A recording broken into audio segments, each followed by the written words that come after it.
মাত্র কয়েক মিনিটের ঝড় আর তাতেই লন্ডভন্ড কুলপি এবং ডায়মন্ড হারবারের বেশ কিছু এলাকা। রবিবার রাতে হঠাৎই শিলাবৃষ্টি শুরু হয় কুলপি ও ডায়মন্ড হারবারে। বৃষ্টির মাঝেই কুলপির কামারচক, রামনগর, গাজীপুর, রামকিশোর, চকতারা বৈদ্যের মতো বেশ কিছু এলাকায় শুরু হয় প্রবল ঝড়। কার্যতই লন্ডভন্ড হয়ে যায় একাধিক গ্রাম, উড়ে যায় বাড়ির চাল, ভেঙে পড়ে বেশ কয়েকটি মাটির বাড়ি, উপড়ে পড়ে বিদ্যুতের খুঁটি, একাধিক গাছ।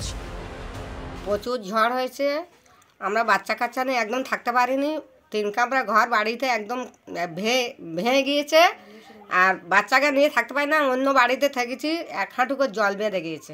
বুঝতে পারিনি তো আমি যে এরকম ঝড় উঠবে। হঠাৎ ঝড়টা এসে এটা সব ক্ষয়ক্ষতি বিরাট করেছে, হয়ে গিয়েছে। আমাদের ঘরে ঝড়টা এসে ও একটা ঘর এসে আমার ঘরে চাপা দিয়েছে, আমাদের সব ঘরে ডুবে গেছে, পুরো ভেঙে গেছে। আমাদের এটা সাহায্য চাই। ঝড়ের কোনো পূর্বাভাসই ছিল না বলছেন কামারচক গ্রাম পঞ্চায়েতের প্রধান। রবিবার রাতের ঝড়ে প্রাণহানির খবর না থাকলেও বড় ধরনের ক্ষয়ক্ষতি হয়েছে বলেই জানিয়েছেন পঞ্চায়েত প্রধান। বিভিন্ন এলাকায় বহুত পরিমাণে ক্ষতি হয়েছে, বিশেষ করে অ্যাসবেস্টাসের চালটা উড়ে গেছে খুব বেশি। টালির চাল উড়ে গেছে, খড়ের চাল উড়ে গেছে, মাটির দেওয়াল কিছু পড়ে গেছে, ইলেকট্রিক পোস্ট পড়ে গেছে, তারপরে আপনার যে সোলার লাইটের পোস্টগুলো ছিল সেও পড়ে গিয়েছে।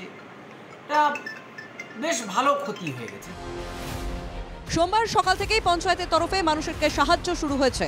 ক্ষতিগ্রস্ত প্রতিটি পরিবারকে সরকারি সাহায্যের আশ্বাস দিয়েছেন জেলা পরিষদের স্থানীয় সদস্য।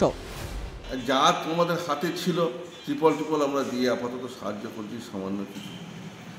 আমরা সরকারকে বিভিন্ন জেলা পরিষদকে বলবো এবং বিডিও সাহেবকে বলবো যে এদেরকে কিছু ক্ষতিপূরণ হিসেবে কিছু দেওয়ার জন্য। ঝড়ের তাণ্ডবে কামারচক গ্রাম পঞ্চায়েতে বিদ্যুৎ পরিষেবা বিচ্ছিন্ন। নতুন করে ঘর বাঁধার কাজ শুরু করেছেন কামারচক গ্রাম পঞ্চায়েতের বাসিন্দারা। বিদ্যুৎ দপ্তরের তরফে দ্রুত পরিষেবা স্বাভাবিক করার কাজ চলছে।